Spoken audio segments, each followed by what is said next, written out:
There's only one way to stay sober. If you are addicted to weed, like I was for close to 10 years, smoking weed every day, trying to quit for 2 years, couldn't do it.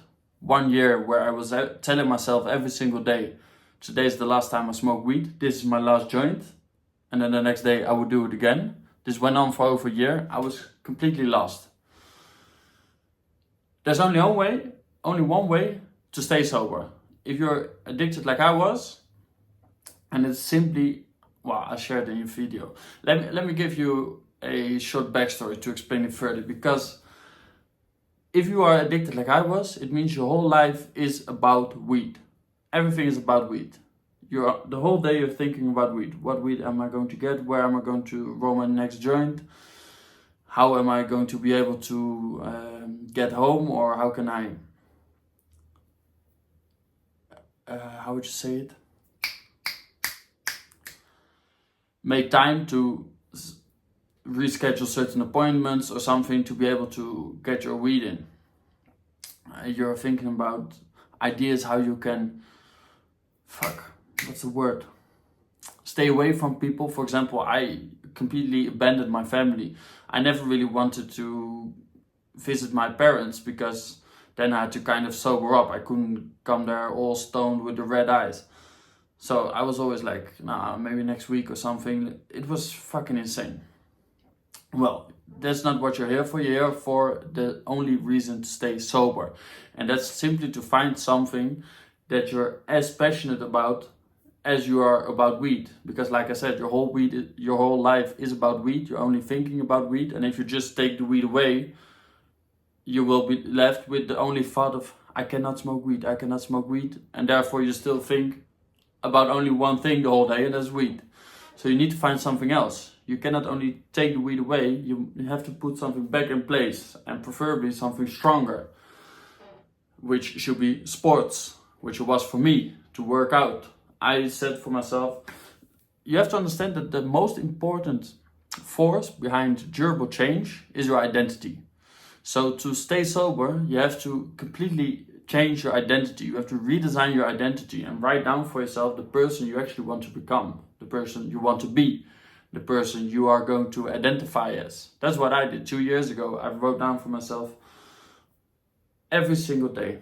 I kept doing it and change it and think about it more. And I'm going to be an athlete. I'm going to be a calisthenics guy. I'm going to be a marathon runner. All these fucking things. I'm going to be a good son. I'm going to be a good brother. I'm going to be a family man one day. Build my own family. All the stuff, literally how I was identifying, or how I wanted to become, and therefore how I started identifying myself. I wrote it down every day, thinking about it and generating this image, because that's what needed. You have to redesign your identity to the person you want to become, and to confirm to yourself that you actually are the person you believe to be is by your habits, by the actions you take on a daily basis. And that's why sports is so beautiful, because you can work out every single day. And that's what I do right now. I said I'm going to be an athlete, I'm going to become a marathon runner. I have run 2 marathons now. I will soon do another one, and I already got my eyes on an ultra marathon. I work out every single day for over a year now. And the thing that's actually going to keep you sober, not only get you sober, but keep you sober, is not only the working out, but it's obviously to treat yourself. Because we are not motivated by punishment. We are motivated by treatment, by rewards. And that's what you want to do. You want to reward yourself for good behavior. Only where most people are lacking is they reward themselves with something that's not really going to help them. For example, you had a good week of diet, and then you reward yourself by going out for drinks or having a garbage fast food cheat meal. That's not how it works, man. That's not going to help you. You want to reward yourself with something that's actually going to help you move towards the goal. For example, if you just start running, for your first 5K, you don't need running shoes.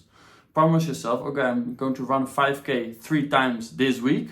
If you've done it 1 week or whatever, you've done it 2 weeks, or for a month, you ran 5 kilometers 3 times every single week, you reward yourself with running shoes.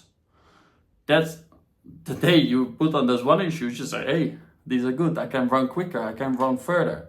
That's how you want to reward yourself. I am happy to invest in a so-called high-end gym because it has a sauna. It means if I do a big workout, I can reward myself to go in the sauna afterwards instead of going out for drinks or something. You get what I'm trying to say. Reward yourself with the right things. If you're trying to get into reading, read a book, and then you already find out what book you're going to buy yourself after you finish the first book. Not buy all the books, first read one and then buy another one. And this way you want to keep going, and this will keep you sober. It has kept me sober for over 2 years now. And if you see what I have achieved over the last 2 years in regards to changing myself, changing my identity, my behavior, make sure to get yourself subscribed to the channel and stay tuned for what's going to happen over the next 2 years. See you in tomorrow's video. Cheers.